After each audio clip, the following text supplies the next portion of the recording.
Fritz Honka foi um serial killer alemão que assassinou e esquartejou 4 prostitutas e ele foi pego porque era muito preguiçoso para se livrar dos corpos. Olá, Psychos! Sejam muito bem-vindos ao momento mais esperado da semana, que hoje não é Terçocrime e nem Psicoterça. Esse é o primeiro vídeo da série que a gente vai ter aqui de serial killers pelo mundo. A gente vai continuar com um único vídeo por semana aqui, que vai sair de terça-feira e vai funcionar assim. Numa semana vai ser Psicoterça normal, com casos criminais dos mais variados tipos, e aí na semana seguinte um vídeo da série dos serial killers pelo mundo. E cada vídeo dessa série a gente vai falar de um país diferente. E assim a gente vai intercalando. Acho que vai ser bem legal pra gente conhecer umas histórias diferentes, porque hoje quando a gente fala de serial killer, os mais conhecidos, mais famosos, na sua grande maioria são dos Estados Unidos. Mas assim, tem gente doida em qualquer canto do mundo, né? Então tô animada pra conhecer histórias novas com essa série e vamos ver as loucuras que nos aguardam. Inclusive, se alguém quiser algum país específico, manda aqui nos comentários. E pra quem tá chegando agora, a gente tem vídeo de caso criminal aqui toda terça-feira. Então se você gosta desse assunto, já se inscreve aqui no canal e deixa um like que vai me ajudar muito na divulgação desse vídeo. Também me acompanhe nas redes sociais, que lá sempre tem vídeos curtos, indicações de livros, séries, filmes e umas baboseiras mais. E o primeiro país dos serial killers pelo mundo é a Alemanha. Hoje a gente vai falar do Fritz Honka, o estrelador de St. Pauli.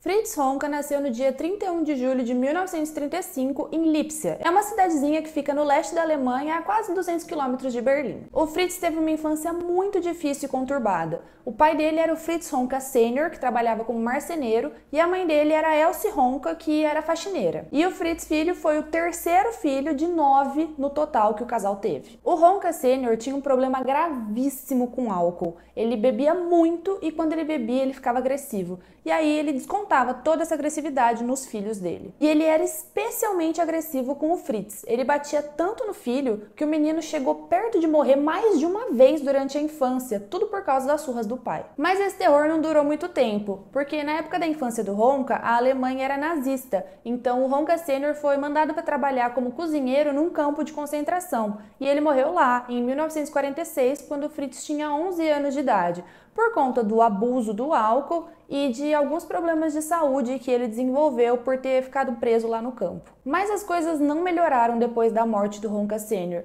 porque a mãe do Fritz, a Elsie, ela não aguentou a morte do marido e abandonou os 9 filhos naquele mesmo ano. Então assim, a bomba do Fritz já estava plantada, só estava esperando o momento de explodir, porque ele teve muitos traumas de infância que com certeza afetaram ele de maneiras muito profundas. O pai alcoolista que dava surras horrorosas nele e depois o abandono da mãe. E estudos psiquiátricos dizem que filhos de pais alcoolistas têm uma tendência muito grande a se tornarem pessoas agressivas, a se envolverem em atividades criminosas e inclusive a desenvolver o próprio problema com o álcool quando eles ficam mais velhos. E a questão do abandono da mãe dele deixou o Fritz extremamente vulnerável para ter comportamentos ruins e até acabar se isolando socialmente. Tudo isso só piorou quando o Honka foi para a escola, porque ele era baixinho, ele era menor do que os outros colegas de turma, ele tinha uma cara meio estranha e um problema na fala. E por conta dessas coisas, ele era muito inseguro e tinha uma baixíssima autoestima. Ou seja, era uma presa fácil para sofrer bullying, que ele sofria muito. E além de tudo, o Honka ia muito mal na escola. Ele tinha dificuldade de entender as matérias e as notas dele eram sempre baixas. Por isso não demorou muito para o Honka largar a escola. Ele saiu em 1950, quando ele tinha 15 anos. Então ele começou a trabalhar como pedreiro, mas todo aquele pó de construção deu uma super alergia no Honka e ele não conseguiu continuar trabalhando, ele teve que largar o emprego. Então no ano seguinte, em 1951, o Honka decidiu ir para a Alemanha Ocidental para tentar começar uma vida nova. Ele se mudou para um vilarejo bem pequenininho de lá e trabalhava na terra com agricultura, mesmo sem ele ter nenhuma habilidade para isso. Mas ele foi persistente, conseguiu se firmar nesse trabalho e pela primeira vez na vida ele estava se sustentando sozinho. No vilarejo, o Honka tinha muitos casinhos, nada sério, mas ele sempre estava de rolinho ali com alguém. Afinal, ele tinha 17 anos de idade, estava no auge da experimentação sexual e ele gostava de toda essa exploração. Um desses casinhos dele foi com uma moça chamada Margot, e poucos meses depois deles começarem esse rolo, ela engravidou. E aí, 9 meses depois, veio ao mundo o bebê Henrik. E como Fritz e a Margot não eram casados, ele tinha a obrigação legal de pagar pensão para a criança. Mas o Honka não estava disposto. Não se sabe se é porque ele não tinha grana para pagar ou se é porque ele não estava afim mesmo. Então, quando o bebê nasceu, ele simplesmente pegou as coisinhas dele e vazou do vilarejo, abandonou o Henrique e a mãe da criança. Em 1956, o Ronca, que estava com 21 anos, se mudou para Hamburgo para começar uma vida nova. De novo. Ele foi morar num bairro da cidade chamado São Paulo e conseguiu um emprego num porto. E nesse trabalho, o Ronca ganhava razoavelmente bem. Então ele finalmente começou a se estabilizar financeiramente e se tornar uma pessoa 100% independente. Mas óbvio que as coisas não ficaram bem por muito tempo, até porque se tivesse ficado, eu não tava contando a história dele aqui, né? São Paulo tem uma rua muito famosa, a Reeperbahn, que é cheia de bares, casas noturnas, boates, mas assim, é bem underground, um pique sujeira e muita loucura. Ali perto também tem o Distrito da Luz Vermelha, que é uma região de prostituição. É tipo o Red Light de Amsterdã, mas as pessoas dizem que o de Amsterdã parece um jardim de infância se ele for comparado ao de São Paulo. A Reeperbahn era assim na época do Ronca e até hoje ela continua igual, porque ela se mantém bem firme às suas raízes. Agora, pensa num cara que gostava da Reeperbahn. O Fritz ia para lá praticamente toda noite, ou ele ia para as casas noturnas ou para os bares, o importante é que tivesse bebida, porque ele bebia sempre e cada vez mais. Não demorou muito para ele desenvolver um sério problema com a bebida e seguir os mesmos padrões que ele observava no pai em casa quando era criança. A primeira grande consequência do abuso do álcool na vida do Ronca foi um acidente de carro bem grave que ele sofreu no mesmo ano que ele se mudou para Hamburgo. Ele quebrou o nariz, que nunca foi consertado, então ele ficou com a cara deformada permanentemente. E isso só piorou a baixíssima autoestima que ele já tinha. Ele ficou ainda mais inseguro em relação à sua aparência física. Mas isso não impediu o Ronca de encontrar um novo amor em 1957. Em mais uma das noites que ele estava bebendo todas num bar da Reeperbahn, o Fritz conheceu uma moça, a Inga, que tinha 20 anos e compartilhava as mesmas paixões que ele, que eram sair à noite e encher a cara todo santo dia. Foi um match perfeito. Os dois viviam saindo para beber juntos e eles foram se aproximando cada vez mais. O Ronca começou a ficar realmente apaixonado pela Inga. Ele conseguia ver um futuro para os dois, pensava em constituir uma família, até porque agora ele estava estabilizado financeiramente, então ele conseguiria ter um lar, uma vida normal, uma coisa que ele nunca teve na infância. Então, pouco tempo depois de terem se conhecido, o Ronca e a Inga se casaram. Mas aquele sonho de formar uma família completa e feliz ficou só no espectro de sonho mesmo. No começo, o casamento não mudou muito a dinâmica dos dois, a única diferença é que eles moravam juntos, porque eles continuavam saindo e enchendo a cara praticamente todas as noites, até que a Inga engravidou. Em 1958, nasceu o bebê, o segundo filho do Ronca, que foi batizado de Fritz em homenagem ao pai. E aí você acha que ele parou de beber? Não, o Ronca bebia ainda mais, ele ficava cada dia mais irresponsável e a relação dele com a Inga estava indo ladeira abaixo, porque ela tinha que ficar em casa para cuidar do bebê e o Ronca tava nem aí, ele continuou saindo no mesmo esquema praticamente todo dia, enchia a cara, chegava em casa bebaço e super agressivo, igual o pai dele. Mas a agressividade dele não era direcionada para o filho, que nem o pai dele fazia, era para Inga. Os vizinhos deles falavam que fazia parte do dia a dia do prédio ouvir gritaria e barraco vindo do apartamento do casal. Eles falavam que sempre ouviam o som de alguma coisa quebrando e a Inga gritando muito. Nessa época, o Ronca perdeu o emprego e ele não conseguia mais pagar o aluguel. Então ele, a Inga e o bebê Fritz foram morar num abrigo da cidade. Mas isso não durou muito tempo, porque em 1960 a Inga falou: chega, não dá mais. Ela pegou as coisinhas dela, o bebê e foi embora. Se divorciou do Ronca. E na mesma velocidade que ela foi, ela voltou. Não se sabe exatamente a data, mas em algum momento dos anos 60, a Inga e o Ronca se reconciliaram, voltaram e casaram de novo. O que se mostrou uma decisão bem ruim, porque o tempo não resolveu nenhum dos problemas que o casal tinha no primeiro casamento. O Ronca continuava bebendo todas, chegava em casa bebaço, agressivo, tinha aquelas brigas horrorosas com a Inga. Então, em 1967, eles se divorciaram de novo, mas agora de vez. Nisso, o Ronca estava com 32 anos e completamente desacreditado de tudo, porque o casamento dele deu errado 2 vezes por culpa dele. Ele não tinha mais estabilidade financeira, tinha que ficar pulando de trabalho em trabalho desde que ele perdeu o emprego no porto, por culpa dele. E ele também estava com muitos problemas de saúde por causa daquele acidente de carro que ele tinha sofrido, que de novo, né, foi culpa dele. O Fritz ia para os bares da Reeperbahn dia e noite. Ele passava dias sem ficar sóbrio.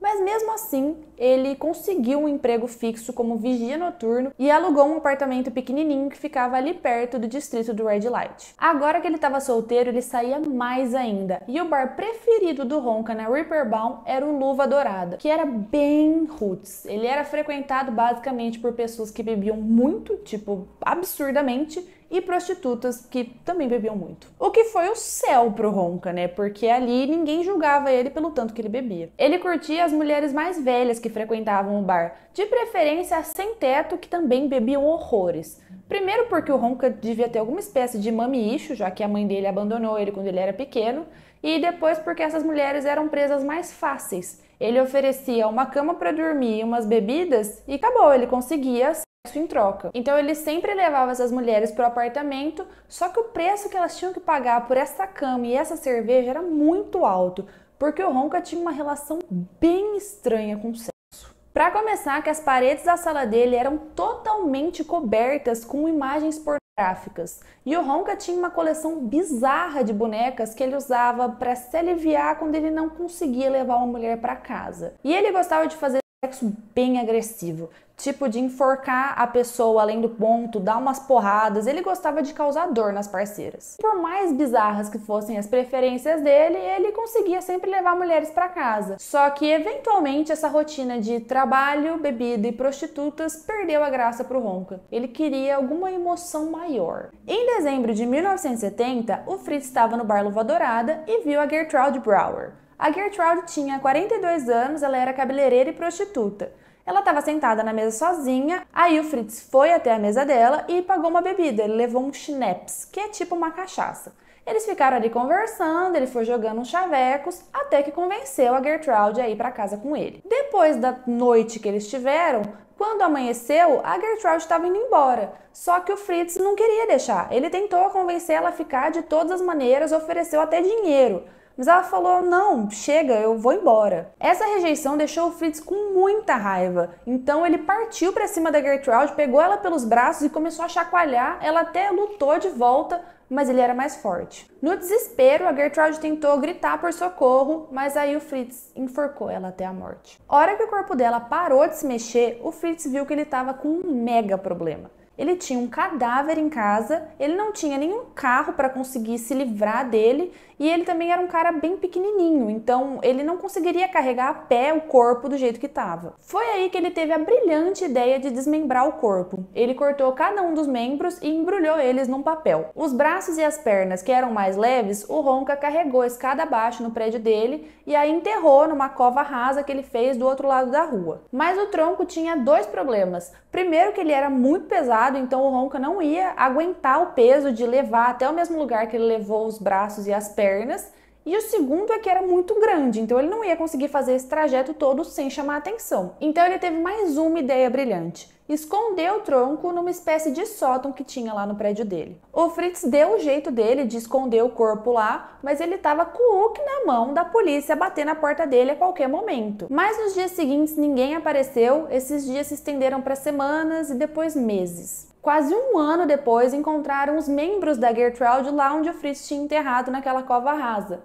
Mas quando descobriram que ela era prostituta, ninguém se deu muito trabalho de investigar o caso dela e ficou por isso mesmo. Aí o Ronca viu abrir diante dele um mundo de possibilidades. Ele tinha acabado de se safar de um assassinato. Então ele entendeu que se ele tivesse esse surto de agressividade e extravasasse eles em prostitutas, não ia ter problema, ia estar tudo certo, ninguém ia atrás dele, porque a morte delas nunca é foco de investigação. Em junho de 1972, o Ronca conheceu a Ruth Duffner no Luva Dourada. Ela também era prostituta e ele fez aquele mesmo approach que ele fez na Gertrude. Pagou uma bebida, sentou na mesa dela, foi jogando chavecos e eles foram para o apartamento dele. Durante o ele começou a ficar mais e mais agressivo, até que uma hora ele tentou enforcar a Ruth e ela falou não, ela não gostou, não estava se sentindo confortável ali naquela situação e foi o suficiente para o Ronca surtar. Ele partiu para cima dela, eles lutaram ali, mas dessa vez a Ruth conseguiu fugir e ela foi até a delegacia denunciar o Ronca. Os policiais foram até a casa dele, mas o Fritz estava tão bêbado que ele não conseguia responder o que perguntavam. No fim ele foi acusado de tentativa de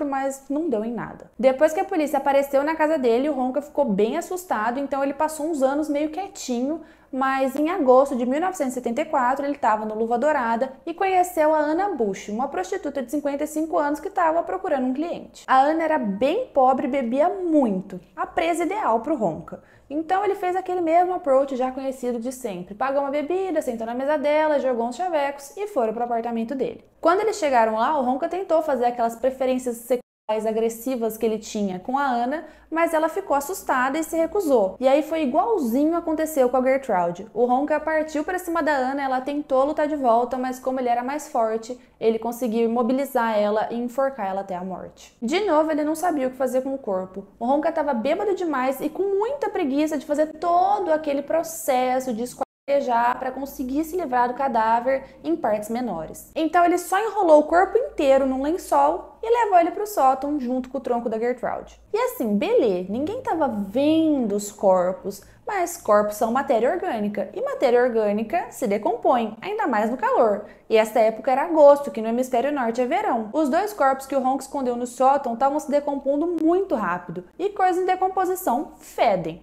O cheiro estava empesteando o prédio inteiro, os vizinhos estavam reclamando muito, chegou no ponto deles até chamarem a polícia. Quando as autoridades bateram na casa do Ronca, ele disse que na verdade esse cheiro era por causa dos vizinhos gregos que ele tinha, que eles cozinhavam o dia inteiro, usavam uns temperos super esquisitos e aí ficava esse fudum no prédio o dia inteiro, todo dia. E aí os policiais falaram, então tá bom, isso faz total sentido, e foram embora. E depois dessa visita, você acha que o Ronca se livrou dos corpos? Jamais! Ia dar muito trabalho e ele era um homem que tinha muita preguiça. E aí a solução dele foi pegar aqueles cheirinhos de carro, cheirinho de banheiro, os desodorantes mais baratos que tinham e ficar espalhando pela casa para ver se disfarçava aquele cheiro de carne podre. O desaparecimento da Anna, de novo, não gerou nenhuma investigação. Alguns meses depois, em dezembro de 1974, o Ronca conheceu a Frida Hoblick, uma prostituta de 58 anos. Aonde?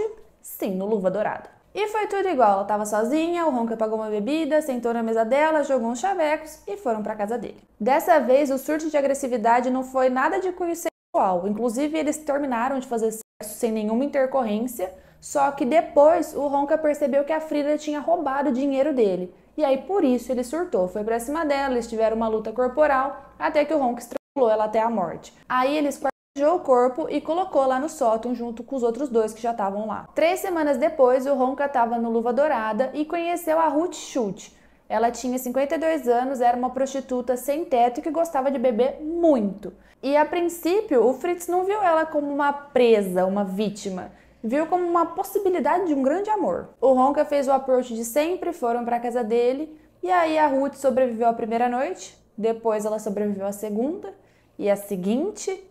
E assim foi indo, até que depois de algumas noites eles se dando bem, o Fritz chamou ela para morar com ele. Até que um não tão belo dia, a Ruth, que já tinha ganhado uma intimidade ali, fez uma piadinha com o Ronca. E ao invés dele dar risada, isso foi o gatilho para ele ter aquele surto de agressividade. Ele pegou uma garrafa de gin e foi para cima, arrebentando a cara dela. E aí quando a Ruth caiu no chão, sangrando, o Fritz foi terminar o que ele tinha começado e estrangulou ela até a morte. Ele até tentou levar o corpo até o sótão, mas o Ronca estava muito bêbado e o corpo era muito pesado e ele era um cara que tinha bastante preguiça. Então ele desceu de novo com o corpo de volta para o apartamento. Aí ele fez todo aquele processo que ele já conhecia de esquartejar, pegou todas as partes do corpo e escondeu atrás de um painel de ventilação que tinha dentro do próprio apartamento dele. Depois desse quarto assassinato, o Ronca deu uma sossegada. Ele continuava indo nos bares como sempre, bebendo horrores como sempre, levando prostitutas para casa como sempre, mas ele estava evitando matar elas. Até que no dia 17 de julho de 1975, o Ronca tinha terminado o turno dele do trabalho e estava indo para o bar. Só que a hora que ele passou na rua da casa dele, ele viu uma fumaça saindo do prédio que ele morava. O Ronca desistiu de ir pro bar e foi para casa ver o que estava acontecendo. Na hora que ele chegou lá, ele conseguiu subir as escadas até o apartamento dele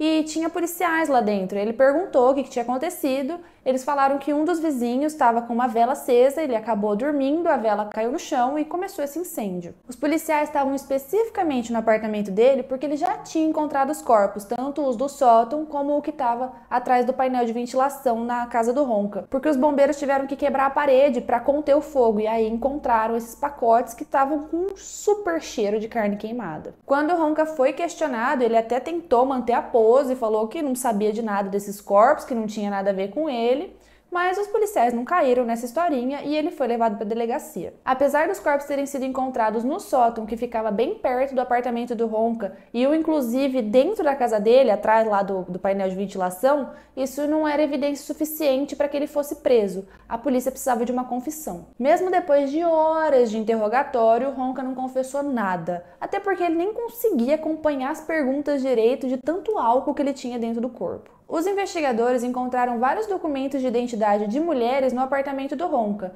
Aí eles foram atrás delas e descobriram que todas estavam vivas. Eram todas prostitutas que em algum momento da vida tinham passado por ali. Elas foram interrogadas e todas falaram das coisas mais absurdas e agressivas que o Fritz fazia em casa com elas. Isso ainda não era suficiente para prender o Ronca. A polícia então identificou quem eram as 4 mulheres que eles encontraram os corpos e aí foram horas e horas e horas de interrogatório até que o Ronca confessou os 4 assassinatos. Quando o julgamento do Ronca estava chegando em novembro de 1976, ele voltou atrás na confissão. Ele arrumou um advogado que pediu que fosse avaliada a saúde mental dele e os médicos diagnosticaram que o Ronca não era mentalmente são. Aí ele começou a inventar umas histórias que matou essas mulheres porque foi ordem do Jack Stripador e depois falou que ele estava tão bêbado durante os assassinatos que ele não se lembrava de nada. E por mais frios e tenebrosos que tenham sido esses 4 assassinatos, em dezembro de 1976, o Fritz Ronca, aos 41 anos de idade,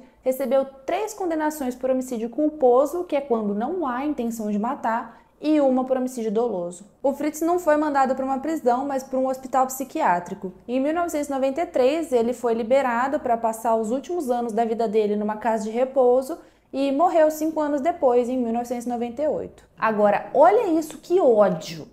O Luva Dourado, o bar preferido do Ronca, resolveu se promover em cima dos crimes dele. Porque como eles estavam sendo noticiados em toda parte, estava todo mundo falando disso, eles decidiram entrar nesse hype e trocaram o nome do bar para Ronca Club. Hoje o bar ainda existe e não é mais um ponto de bebedeira para os locais. Ele virou um ponto turístico bem macabro que as pessoas vão para ver onde é que era esse lugar que o Fritz Ronca pegava suas vítimas. Então é isso, esse foi o caso de hoje e agora me conta, o que vocês acharam do Luva Dourada ter se promovido em cima dos crimes de um serial killer que frequentava o lugar? Aliás, vocês iriam lá? Lembrando que se você ainda não é inscrito no canal, se inscreve que tem vídeo novo de caso criminal aqui toda terça-feira. E deixe seu like que vai me ajudar muito na divulgação. Até o próximo vídeo!